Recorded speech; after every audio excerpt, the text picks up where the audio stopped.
Thank you. Thanks for your patience. Just a couple updates as we start camp today. As I was saying, it's certainly an exciting day for us, day one of selection camp. We do have a couple of updates in regards to players. First of all, Mason McTavish, who won't skate today due to COVID protocol. We're awaiting his test results, and we just had some tests later today that was not conclusive, and so we expect Mason to join camp tomorrow. Lucas Cormier, who will not skate tonight, whose flight was delayed. We expect Lucas in a little bit later tonight, and we'll skate tomorrow with our team. And two players who will not be at camp. First of all, Kent Johnson from the University of Michigan. Kent is in COVID protocol currently. We expect Kent to join us during our pre-competition camp in Banff, and we do expect Kent to be part of our national junior team moving forward.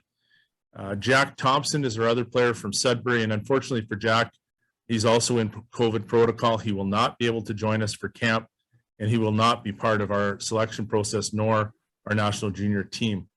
I had the privilege of calling Jack yesterday. I guess it was a difficult call. I'm not sure it was a privilege, but the conversation with Jack and his professionalism was incredible. His character, he wished the team well. I think he was very understanding, certainly shared his disappointment, but the way that he handled the news was exceptional and very professional. So our best wishes to Jack, and certainly sharing his disappointment. And that's our updates for today. We expect everyone else to skate our second group this evening, and then both groups tomorrow.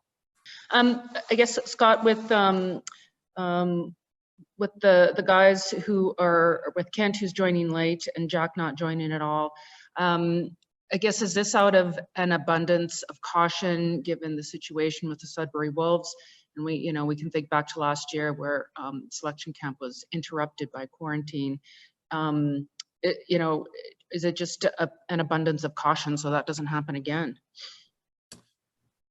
Well, I think it's twofold, Donna. First of all, certainly we want to be cautious and we want to be responsible both for the athlete and for the athletes that are at camp. But secondly, we have a protocol around COVID, particularly those that are in COVID protocols, and 14 days. We do require 14 days.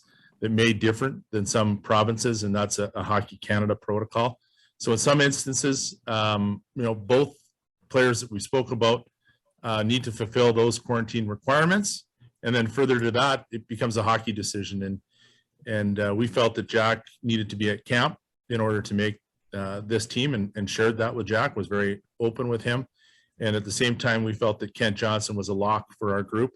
And so a hockey decision, based on where these players were and what they needed to do, which was both the same in terms of a quarantine, two different decisions, but certainly difficult ones, and shared with both players around how the decision process worked in regards to our 14-day protocol. Donna, do you have a follow-up? Sure. Scott, obviously, everybody involved in the tournament has to be fully vaccinated. I just wondered if that allows the Canadian team to, spend more time together in a room together. I think last year it was play the game, go straight to your hotel room. Has that changed at all this year?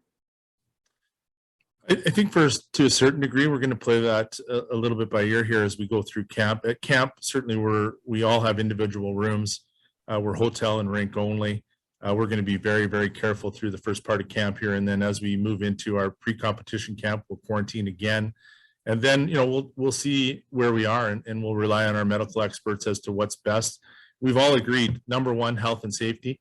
And number two is we want to be able to compete in Edmonton. And so we don't want to get anything in the way of either of those two objectives. And so if we need to stay in our rooms, that's what we'll do. The players, I think, are completely bought into that. I know the staff are as well, but we're hoping, part of the experience of being with the national junior team, particularly in Canada, is enjoying that as a group. We won't have the opportunity to share that with fans or family. But, I think we're pretty focused on where we want to be. And if that means making some sacrifices like we had to last year, then that's what we'll do. Thank you. Thank you, Donna. Stéphane Leroux, please go ahead. Thank you. Scott, just a quick one. Is there still any possibilities with guys like Sillinger or Jarvis to come at a certain point between now and the start of the tournament? Yeah, there is stuff. There's, the door isn't closed. I can tell you that, I've had good conversations with both of those NHL teams, understand the situation they're in, understand the productivity of those two players. And so we continue to talk. We have until the 15th for those two players to join us, and we'll continue to monitor that situation as we move into the next phase of our preparation. Thank you.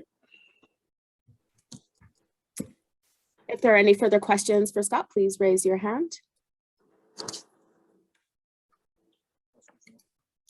Seeing none, I will turn it back over. That is our time with Scott Salmond. Scott, thank you very much for the update and your time. Appreciate it. That concludes this press conference tonight. Thank you, everyone.